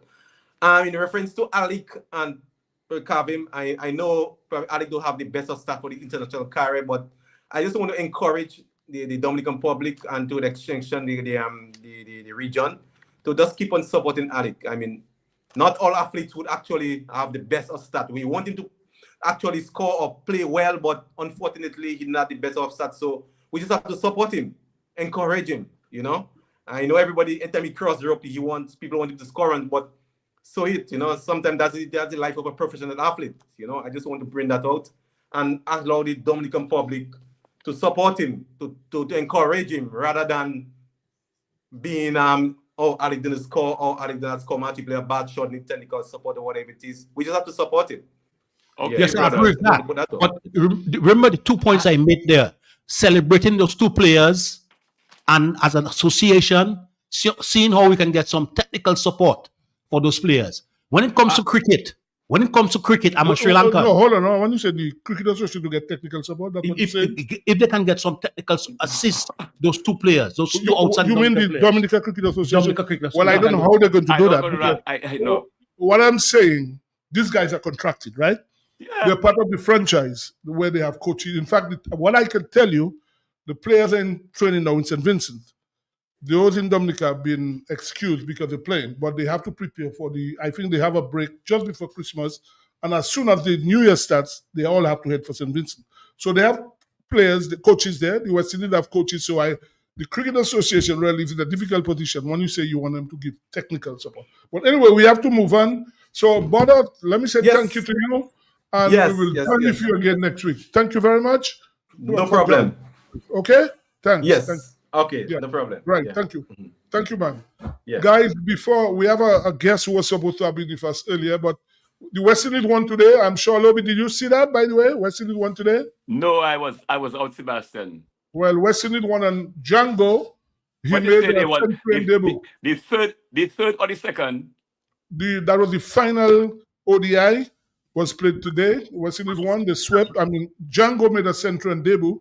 The second man after Desmond Haynes, who made it in 1978, to make an ODI century and debut. So the West Indies now moved to... How many wickets we won? They won by 4 wickets. West Indies now moved to St. Vincent for the T20Is that start on Sunday in the evening, by the way, 8 o'clock, Tuesday and Thursday. But can you imagine now, West Indies are playing and guys are excused, the Shea Hope and what's his name? The one from Guyana. Rutherford will be excused. They're going to play in the Big Bash League. Can you imagine that? The West Indies have to play international matches and guys are excused because they have to go and play Big Bash League in Australia. Well, I guess West Indies, they have an abundance of guys now for the T20. Use a better player. No, Dr. Fountain, no other team. The players don't play for their country.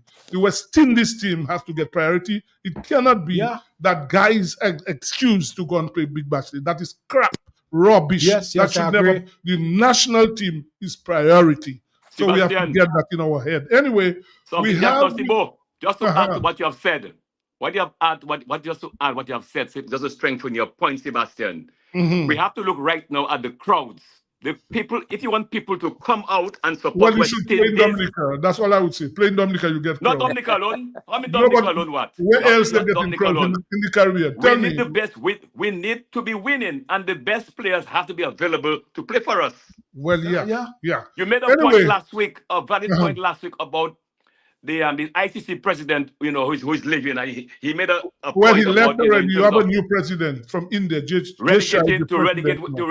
change the whole format of cricket. We can be relegated. We have no use now. Okay, let's move on, Lobby. We were supposed to have Mr. Etienne early on. We have him now. We don't have much more time because the football season is over.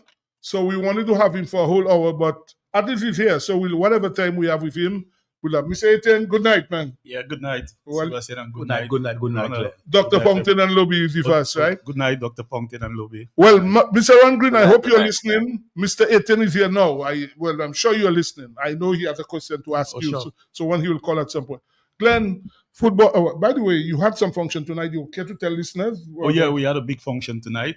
First time for DFA and Dominica, where we had about 10 or so coaches being we give them the certificate.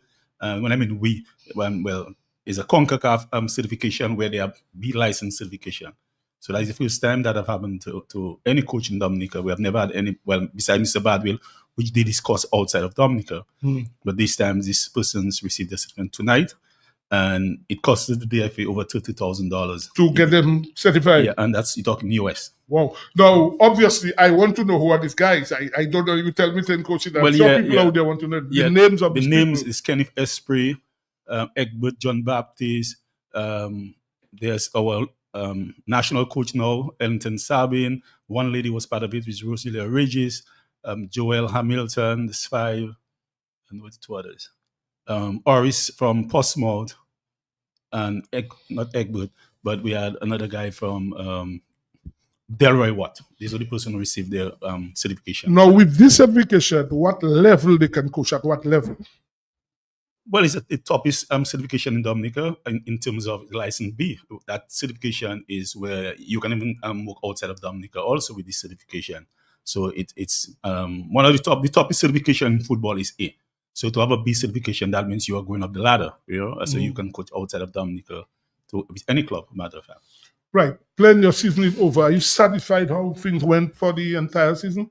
Well, the season is not over. Oh, it's not over yet? No, it's not over because we still have a few games that went into disrepute. Oh, okay, yes. A few games that went, and if you want to say the Premier season is over. All right, the Premier League. Dubla were the champs, and as I'm on the air, I want to apologize to them also because, I was out on some president meeting over the weekend, and there was some mishap, I must say, in the sense that they should have received the trophy, and hence they did not receive the trophy. So I want to take it publicly to apologize to the club, their fans, and maybe the sponsors, because they would have a sponsor, or their stakeholders, because things like that is the norm that we would normally give all the trophies to the club on the day.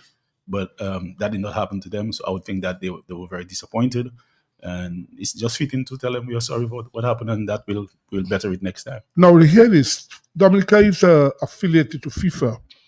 I understand there were some matches that had where relegation was involved, and the teams that were playing against the teams, like some of the teams virtually fielded a third-string team. Now, FIFA would have a strong objection to that sort of thing. Did you hear about them? No, well, I heard some comments when I came back on that, but I mean, I don't think it's fair to say that you would feel a third-string team, because within the club licensing, your first team is your first team, and that's the team you are registered. If you want, maybe some person can say maybe they play the weaker players or they give an opportunity to the players, but I think it's a third-string team. Well, that's what I heard. I heard because under the club licensing, you registered your players, so you cannot play persons outside of that. No, well, not outside, but what I understand, the main players didn't play at all, so it made it easy for.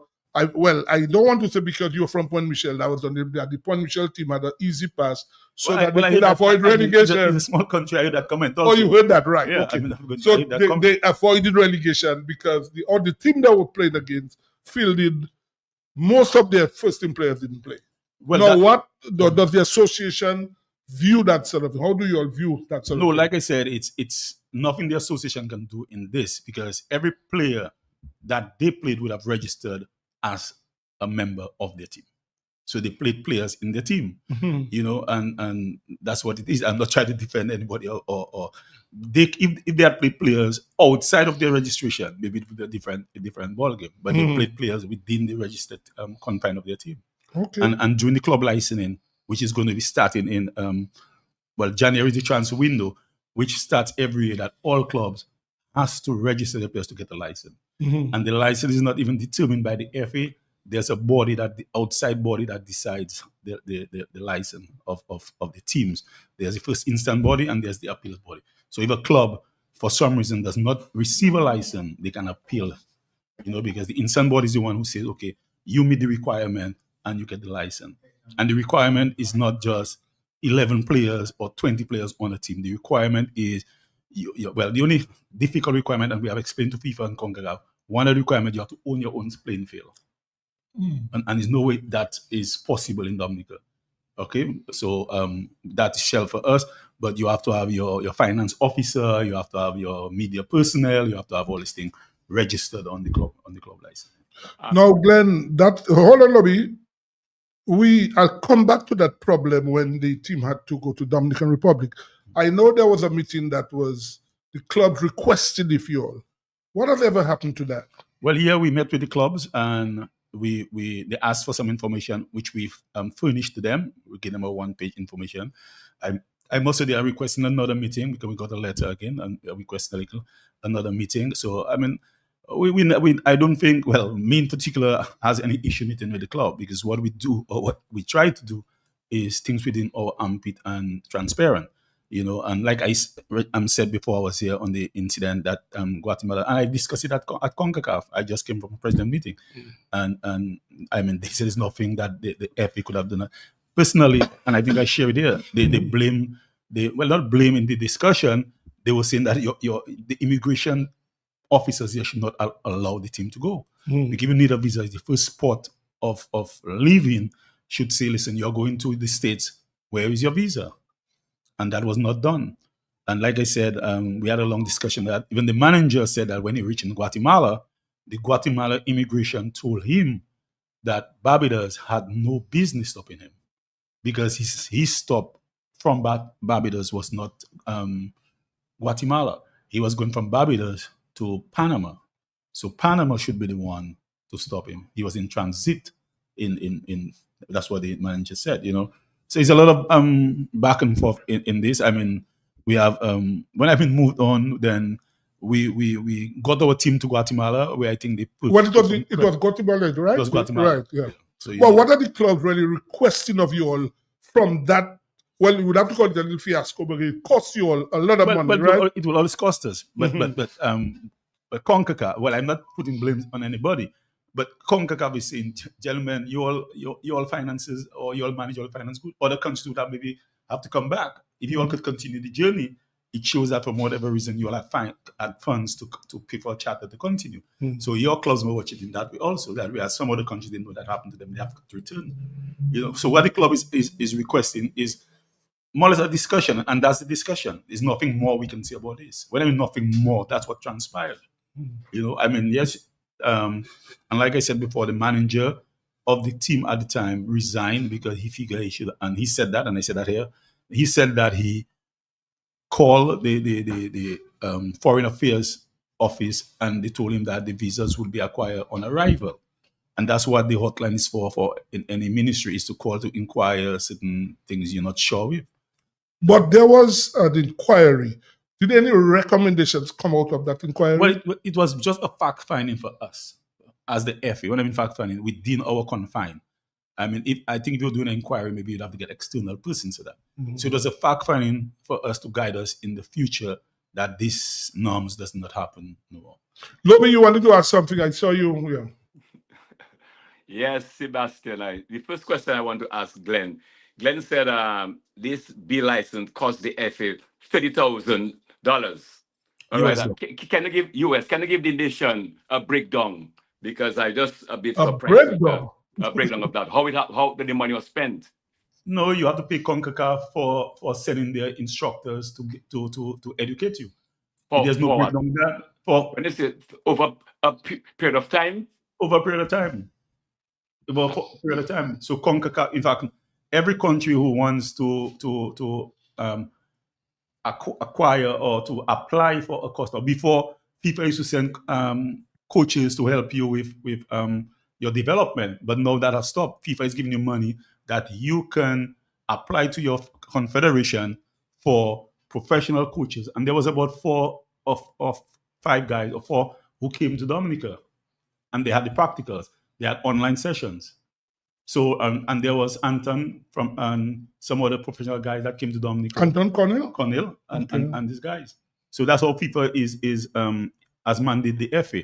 So no longer you will be getting a coach from FIFA that's going to come to teach you. So what they're trying to do in the same vein is to develop your coaches so your coaches on island can train the other coaches, because there's coach educators now in Dominica, like Mr. Badley is a coach educator. But as you talk about coaches, don't you have a coach from overseas in Dominica here? Well, he have not started, but his contract is signed. He's going to be here next year, and he's going to be here for 2 years. All expenses paid by FIFA. So it's something, the program we had seen and for RTC. He's from where? He's from Europe. I'm not too sure exactly. But what is he going to do when he comes He's here? a professional coach. So right. he's So who is he going to coach? He's going to be involved with more with development, the youth. So your youth coaches, he will be involved with them. The normal training, when we have under 15, under 17, under 20, he will spare that. Even our regional training center. So he's not a guy that comes to sit there and have a good time. I'm going to tell you, when I mean not a good, that's not my plan. Mm-hmm. He's a guy that will come here and work hard, in the sense that he had to go to the communities and see the spotted talent, because we might have talent in some areas that is not spotted. So that's his responsibility, because if he's a trained coach, where he should be able to identify a young player with good skill, or maybe not good skill, but you can know a player that, listen, they have a little, I'm looking in, but he needs the development. So that coach is going to stay on island for 2 years. Housing is paid by FIFA, transportation is paid by FIFA. Well, we get the money, and his salary is paid by FIFA. Okay, we still have coaches. 1 minute, Lobby. The national coaches contract has expired. Are you going to advertise the post of national coach, or you have somebody in mind? No, we will advertise the position, and everybody is free, because coaching now is not just local. Coaching is international. We're not saying, same like now, if a foreign country or another country, I say foreign, would advertise the position, our local coaches can apply for it. So coaching now is not, person must understand, yes, you want your local person, but at the same time, it has to be transparent, it has to be fair, where you advertise the position. Mm-hmm. If I told you the number of people that called me already. Right. Question. Hold on, Lobby, we have a caller. I'm sure the person want to ask them. Good evening. Good evening, Shivo. Good evening to all your presenters, and good evening to Mr. Etienne. Good evening. Okay. Yeah, that's Ron Green. I'm calling on behalf of Southeast Football Club. We had a mediocre year, to be sure. Second time in 24 years, we finished out of the top 4. We finished 5th. But I want to, at the same time, thank all of those, coaches, managers, the staff, premier, women, under 20, under 15, and for their support and for their hard work, all with voluntary over the year. Because the year is almost complete. As Mr. Etienne said, it's not completely finished because there are a few matches left. But I wanted to raise the issue of officiating, DFA officiating, because I had an occasion twice in September, on the 22nd and the 26th, to write the DFA about the quality of officiating. I'm sure, and Mr. Etienne could speak to it, Glenn can speak to it, I'm sure that there is, how should I put it, an attempt to ensure the highest possible quality. But I wanted to raise the question as to how is that being done, because I am not at all cool with the processes of the DFA in regard to evaluating and assessing officials, grading them, if you will, and the incentives or disincentives that may be provided to help them get better or to get them to understand the weaknesses that they face. Because there have been a number of occasions when the standard just isn't up to what it ought to be. I think by and large it's not bad, but there have been many times when occasions have come up when people have to shake their heads and say our Dominica football referees need to improve much more. So I wanted Mr. Etienne or to Glenn to comment on that, maybe, because I know in the past there was some kind of independent team of 2 or 3 people that used to go to matches to evaluate the officials, and some kind of grading system was in place. I'm just not sure if that's happening today and if it is being effectively used. Well, Mr. Green, yeah. You staying on the line, Ron? You staying on? For you to answer you? Yes, I'm still on. Okay. hold on. Yeah, well, a lot of persons have shared that view. And I think one of the issues or one of the problems is the pool is small. The refereeing pool in Dominica is very small. What? How many? Well, I'm talking standing official in the center. About 4 officials. So he's a recurring person you see all the time. I know the referee has some classes or session every week, every Tuesday and Mondays. The referee meet and they would go over their craft or their games. Like I said, a lot of persons have had the same concern you have in terms of the officiating standard and stuff like that. I believe that the FA should go on a drive or to go to the schools, maybe to recruit new minds, because the refereeing should be a career. And I don't see why Dominic has not seen the opportunity to take that opportunity to make it a career. Because an official at FIFA gets about $250 US per day. Right? And he will be officiating within 4 days, 5 days. Transportation is paid for him when I'm transporting. I'm talking air transportation, his hotel and everything. And we don't even have anybody on the FIFA list, and that is because guys are not committed to their craft, in the sense that one of the most important things for FIFA and CONCACAF and everybody, you must pass this fitness test. And the last time we had a test in Dominica, most persons or everybody did not pass. So hence the reason why you cannot go to the list. So I'm feeling, go on. Go on, Ron. Go on. Yes, sir. I understand. Hold on, Dr. Fountain. Ron is still on the line. Just hold on a minute. Yeah. Go on, Ron. I understand the need to expand the core of officials you have available.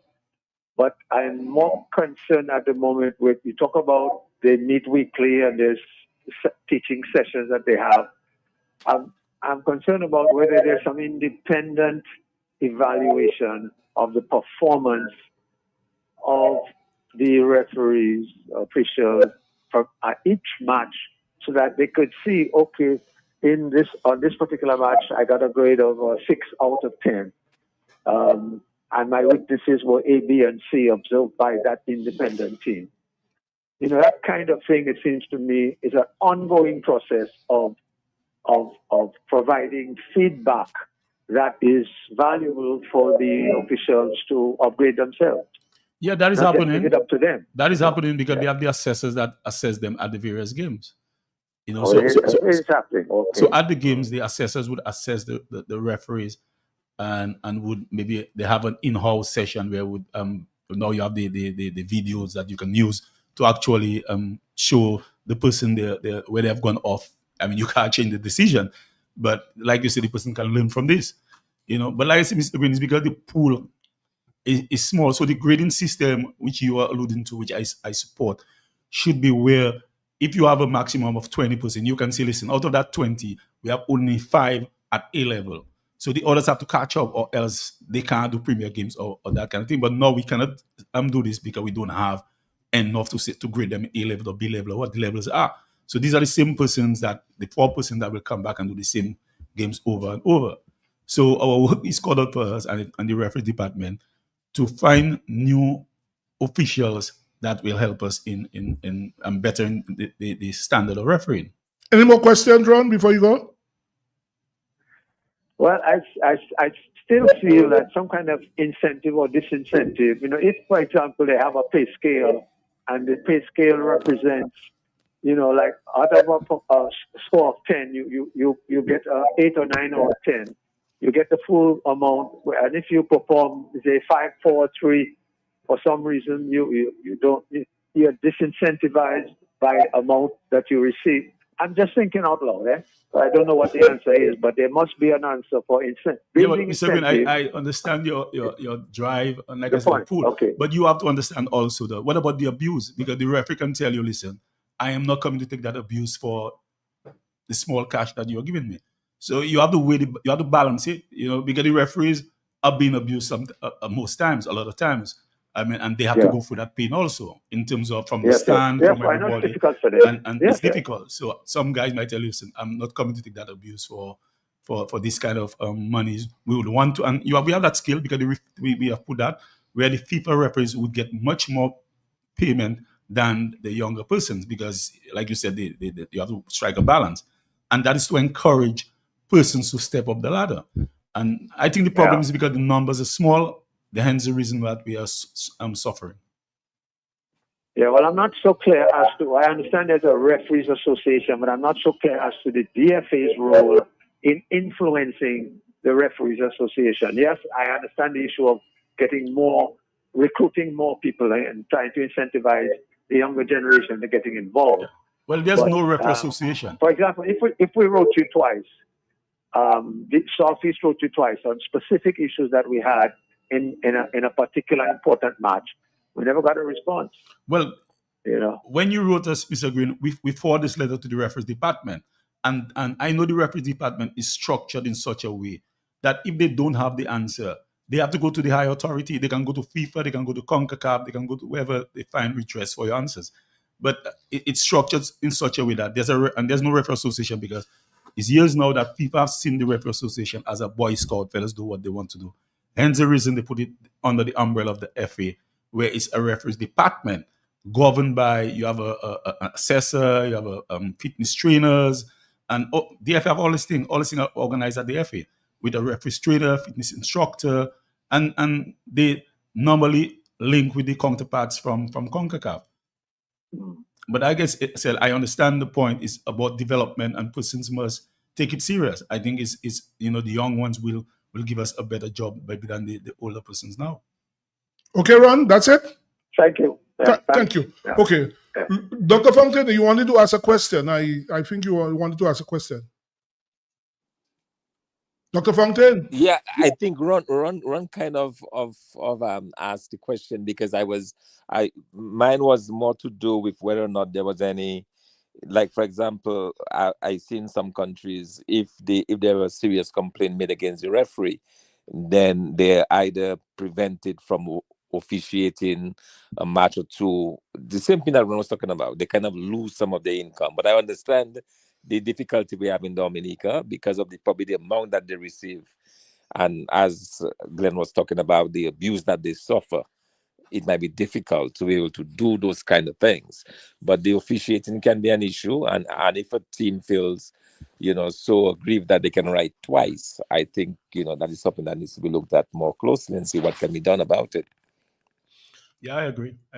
Well, Glenn, there have been some problems in terms of which I wanted to talk discipline. Well, go ahead. Go right ahead. Yeah, because we talked about the league and it's not the Premier League, the Division 1, which is incomplete because we had a situation where the DS Club and the DS, that's the acronym for what? DS Club. I heard that name, but what is it?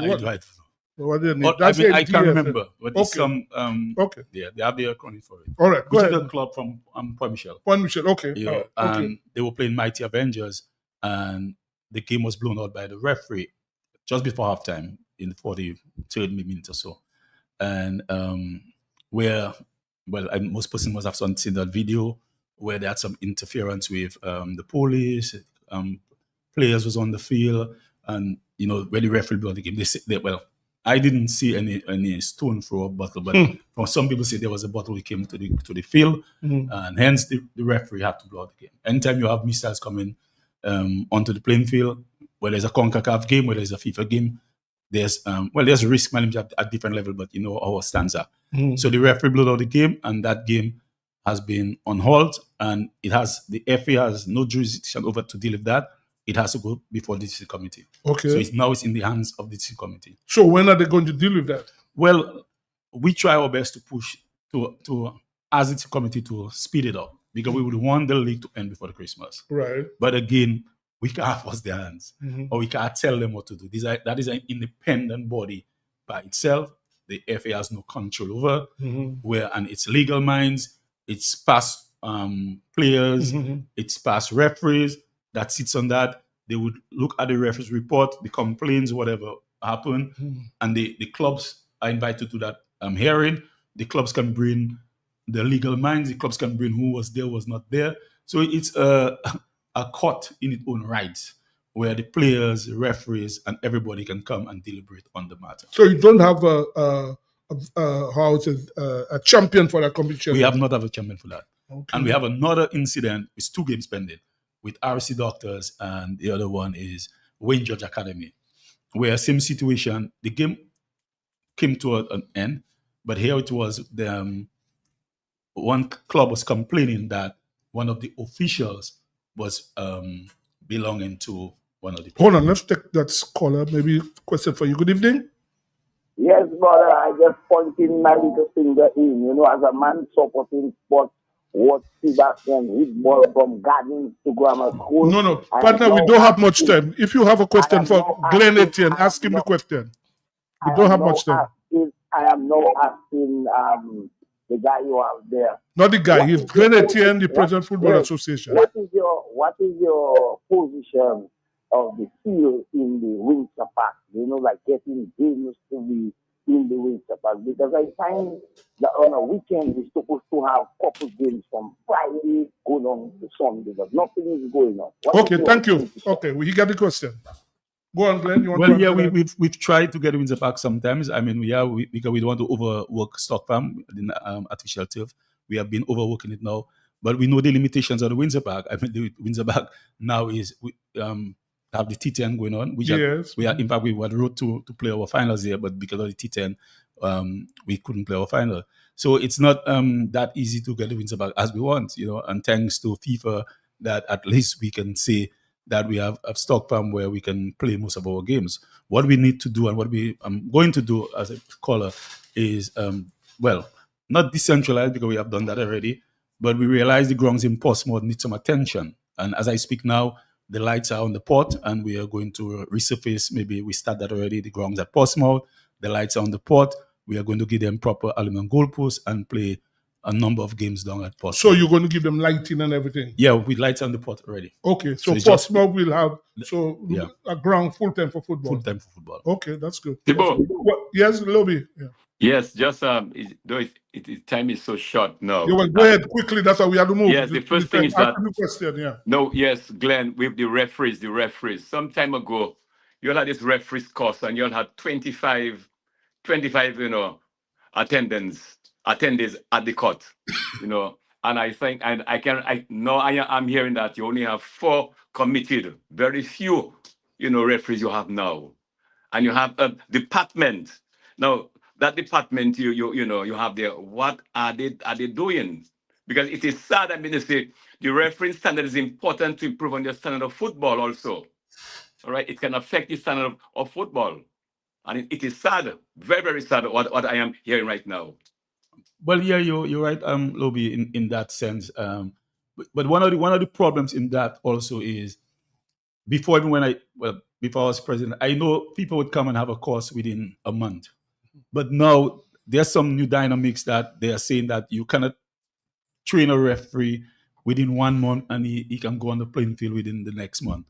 It has to be a progression, like a year. So it doesn't utter well for us. And not just Dominica. I think I spoke to St. Lucia. They have the same issue. To me, that's my personal view. It's too long, because by then we are suffering with the numbers we have. I think maybe what we have to do from our region, like CONCACAF CFU, is maybe have our own courses to train our referees. Because if we have to depend on a year to get a referee trained, even it demotivates some of the referees also, because they basically the young persons, they want to come to the field.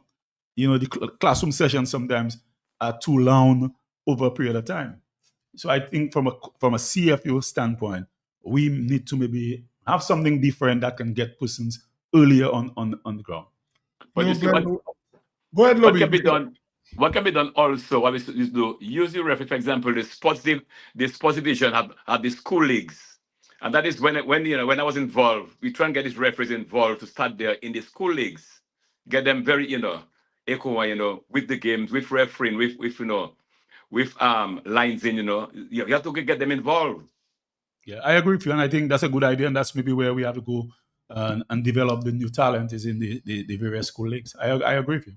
Okay, Glenn, what we need you to come back with us in January, because next week our final program for the year, we're mostly going to be having prizes and quizzes. So we need you, because obviously I knew you had that function. Yeah. Couldn't come earlier, but because a lot of people have questions to ask you, the football and everything else. So if you don't mind, we could have the first program next year, we could come and join us, spend a whole hour with us, and let's talk about football. No, we need to have the first program next year. Right. We have a lot happening in football. So we need you to be back, God willing, so you can join us. I mean, I'm sure you're satisfied how your football went. So next year, the invitation is out. Well, I think you have agreed already now that you go in the first program next year. So we have more time to ask questions because time has run out on us. We didn't realize that. So thank you for joining us. And I just want to tell listeners, tomorrow there's a big test match starting 8:20 tomorrow. That big Australia in there, 20 past 8. 6 o'clock tomorrow night, England, New Zealand. West Indies plays Sunday night at 8 o'clock in St. Vincent. So a lot of cricket and football in England on Sundays. At the Manchester City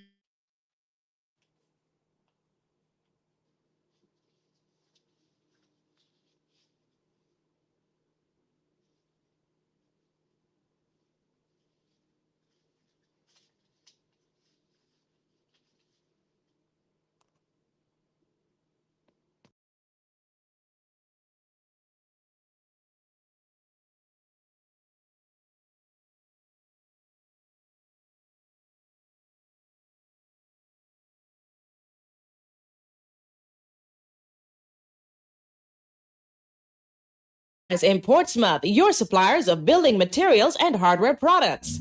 Over 20 years experience in the business. Rudolph Thomas has lumber and plywood, Portland and tile cement, steel rods, galvanized and fenced pipe, and Rudolph Thomas can meet all your wire needs. Galvanized roofing sheets, doors, windows, toilet sets, face basins, and bidets. PVC piping, fittings, and lattice. Check out Rudolph Thomas for ceramic and vinyl floor and wall tiles, nails, nuts and bolts, paint and painting supplies, and check out their line of electrical and hand tools. And Rudolph Thomas is your one-stop shop for hard-to-find items like fiberglass mat and fiberglass resin and welding rods. Go now to Rudolph Thomas on 1240 Bay Street in Portsmouth.